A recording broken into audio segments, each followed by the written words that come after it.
It all started with an email. When you've been in this industry for so long and in this niche, I found myself deep in complex topics, down all these various rabbit holes. And to get an email like I did the other day, which has taken me all the way back to basics, is quite refreshing. It's like a slap in the face. The email in question was from a 17-year-old student in South Australia. She's working on a project that's got something to do with four-wheel driving and camping. On the surface, her questions seem very specific, targeted for specific answers. However, for me, they seem like very broad questions which would lead to very exciting rabbit holes. I remember when I first got into four-wheel driving and camping, the amount of stuff I didn't know. And then when you start digging down a little bit, you find all these rabbit holes, and all of a sudden you realize how much you don't know and how much more there is to know. Therefore, I've added all of the questions to the board of the four-wheel drive beginner's paradox. Starting with question number 1. What are the mods you recommend for someone new to four-wheel driving? This may seem like a very common question, but the answer to it isn't that simple. First, you need to decide what are you going to use the vehicle for. Does it have any weaknesses? Clearance of this vehicle sucks. These are things you need to find out. What happened? Oh, therefore, you need to use the vehicle before you do anything to it. Take it out camping, take it out full driving, and then when you find the weak points, only then can you answer this question. It's kind of like asking yourself these questions. Where are the weak points? What are you going to use it for? What's your budget? And the most important question is, can you improve any of your four-wheel driving skills that may mitigate or eliminate this weak point on the vehicle? Jam your foot up against the side kick panel, squeeze, using the friction to control your foot. If you didn't know about this, you are going to improve your skills tenfold. And if that's the case, you'll be able to buy more time before you need to invest in that modification on the vehicle. Always best to go use the vehicle first and then find out exactly what you need. Generally speaking, this is usually answered with tires or some other aspect of the vehicle, but it may not be necessary for you. Number 2, how important is suspension modification and what setup do you recommend? The vehicle you have right now, how does it ride? What's the ride quality like? Whoa, that's a bit bumpy. Does it bounce around a lot? Does it handle the weight you have in it already? Is it too stiff? Is it too soft? Those are things you need to work out first. Also, take into consideration, are you going to load the vehicle up? And if so, do that first to see how the vehicle behaves. It's a bit difficult to put a suspension lift into the vehicle beforehand because it might be set up too rigid, it might be too soft, it might be sagging. A bit more boaty, but definitely more comfortable. Therefore, at least estimate the weight you're going to have on that vehicle. And everything you want to put onto your vehicle, calculate it, because everything adds up in the end, even stuff you have in your drawers. All this gear and no flipping idea made? Please. Have you not heard of GVM? Yes. Where did all this stuff come from? Question number 3. What recovery gear should every four-wheel drive have? Every four-wheel drive should have some form of recovery gear, especially if it's actually been used as a four-wheel drive. If you get stuck, you're going to have a problem. Problem number 1 being, where do you hook the recovery gear up to? Problem number 2, what recovery gear do you use? What should you use in what situation? All those questions can be answered if you go through my content. Basic recovery kit. This is not even... However, I'll give you the short answer here. If your vehicle has no rated recovery points on it, first of all, you are going to need front recovery points, Had to add my own. and a rear recovery point. Now, the easiest one to get and the cheapest one to get is the rear recovery point. Recovery points, like the one on your screen right now, that is the perfect thing to get for the rear of your vehicle. Even if you don't have one, you can simply use a pin on your tow bar assembly. You can bend a pin, but it's going to take a lot of force to do that. I've only ever seen 2 slightly bend. They still work, so don't worry about that. Use that rather than a tow ball. Having a recovery point front and back is super important for a four-wheel drive. So where do you go from there? Should you have a snatch strap? No, not if you're a beginner, because you wouldn't understand how to use it. First, you got to learn how to use a snatch strap before I would even say you should get one. The winch, again, that's high cost, adds a lot of weight, and it's only on the front of the vehicle. Therefore, the best option to get is a recovery board. like the one behind me there. A lot more affordable, and you can self-recover. You don't need anyone else around, and they're very easy to learn how to use. And usually when I'm bogged, that's the first thing I'll go for. This is fun, isn't it? There are many different brands out there. I use Max Tracks, but there are other options. Some of those options may only last you one time though. As far as the bridge goes, failed with flying colours. But at least it'll get you out, right? Just pick up the broken pieces afterwards. Oh, I ripped this one. Are there any common mistakes people make when modifying their Land Cruiser for off-roading? Let's not necessarily make this about Land Cruisers. Any four-wheel drive, there are many common mistakes that people make. They often go with their eyes. That's awesome. You see old mate's got something that's really cool in his vehicle. May even say that this thing is the best thing out there and it's helped me do this and that. You may be inclined to thinking that's what you need. The reality is probably not. There's no point in spending massive dollars, say, on a roof conversion if you're not going to use it much. However, if you are going to use it a lot and that's what you want, that's the perfect choice. There is not one size fits everyone. There is not one mod fits everyone. So again, use your vehicle before you just throw a whole catalogue at the vehicle. A lot of people make the mistake of all the gear and no idea. That guy's definitely got a serious case of Adgani.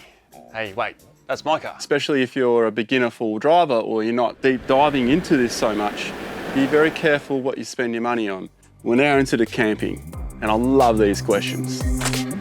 Would you recommend a rooftop tent for a troopy, or are there any good alternatives?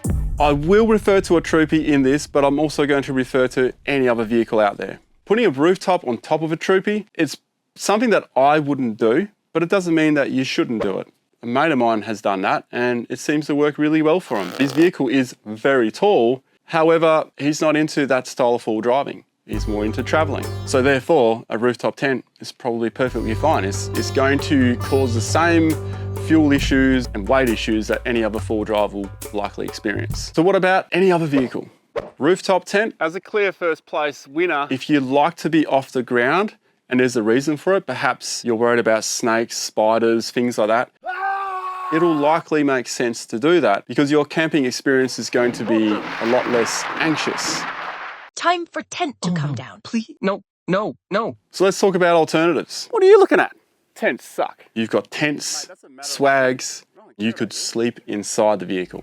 Get in your swag. Sleeping inside the vehicle and a swag, that's what I prefer. If you don't carry as much gear as what I do, because I also film things. That is a bloody good view. I would likely be sleeping inside the car when I can. But on a dual cab ute, anything like that, it's not really possible. My alternative is a swag. The bonus of having a swag also means it's not on your roof forever, like a rooftop tent is. Although you could remove the rooftop tent, you're not going to do that. You might think you're going to do it, you're not going to do it. Trust me. Second camping question, how can you maximize storage space without overloading the vehicle? That's a very open-ended question, but the answer is in the question. What I would suggest you do, everything that you're putting into your vehicle, if you 100% definitely know that you are going to use this, okay, put it in that pile. But anything you pick up and you're like, I might use it, put it in a separate pile. You'll see right now how much stuff I've been carrying. There's a lot of that stuff that I actually took out of my setup and put in a storage box away for another time when I actually need it for a particular trip. Which means you can pack the vehicle and load it up with all the stuff that you definitely need into the car. If you still have space, go back to the other pile, pick the most likely might use items out of the might use pile. And tell yourself in that way, because you're going to realize how ridiculous it sounds that you're putting more stuff in that you might use, but you might not use. Do you really need that?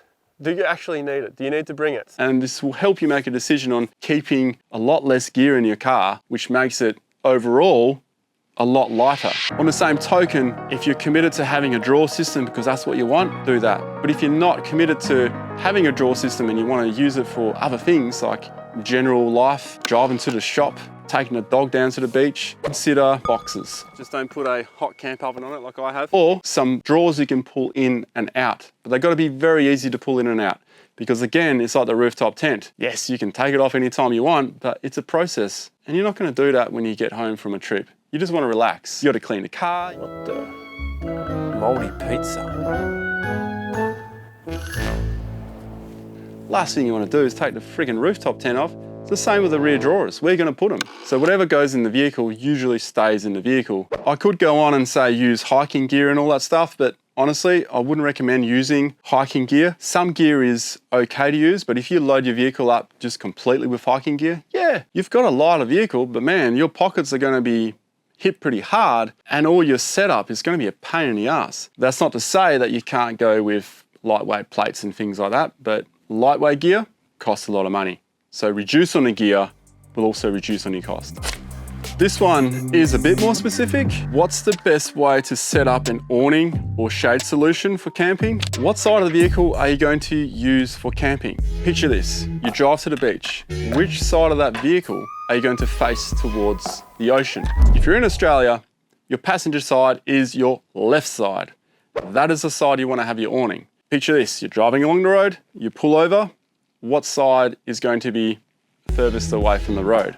Generally speaking, that's where you should put the awning, but it doesn't mean that you have to put the awning on that side. I have had vehicles in the past where the awning was on the opposite side and it worked really well with the setup that I had. Just figure out what suits your setup best, go with that. But at the end, with awnings, it really comes down to how much you want to spend.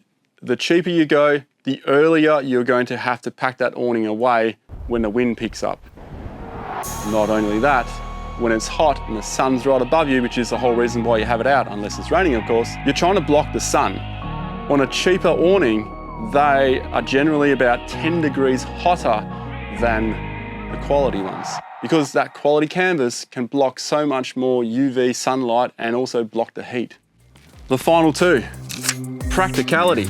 Are there any mods to help with fuel efficiency? Very, very, very good question. I don't think there are many mods that can help with fuel efficiency to the point where you would notice it and it's worthy of doing, because you need to consider the fact you got to pay for that. So if we're talking like an engine tune and the engine tune ends up costing you $2.5 grand, now you have to do so many kilometers to mitigate that. What can help, on the other hand, is not having so many mods. I did a whole video on fuel efficiency. That was one of those deep dives I was talking about. I have caused this fuel range to diminish by a staggering 40%. 40%! That goes into detail on what affects your fuel economy. Tyres the near bar, put a full rack on it, a rock slide and a 4-inch lid. And what you can do about it. So, what is the best mod for fuel efficiency? A tyre that's not too big. It just seems like the right tyre. And a roof rack that doesn't have a rooftop tent on top of it. Those are some things that will make a drastic improvement on your fuel economy. The final question. Are there any legal restrictions to keep in mind? There are many legal restrictions to keep in mind. GVM, gross vehicle mass, tyre size, engine mods, removing DPFs, things like that can get you into a lot of hot water. Because the repercussions are... And body lifts. Anything that has anything to do with the vehicle's stopping power, height, wheel size, that generally will have some restriction.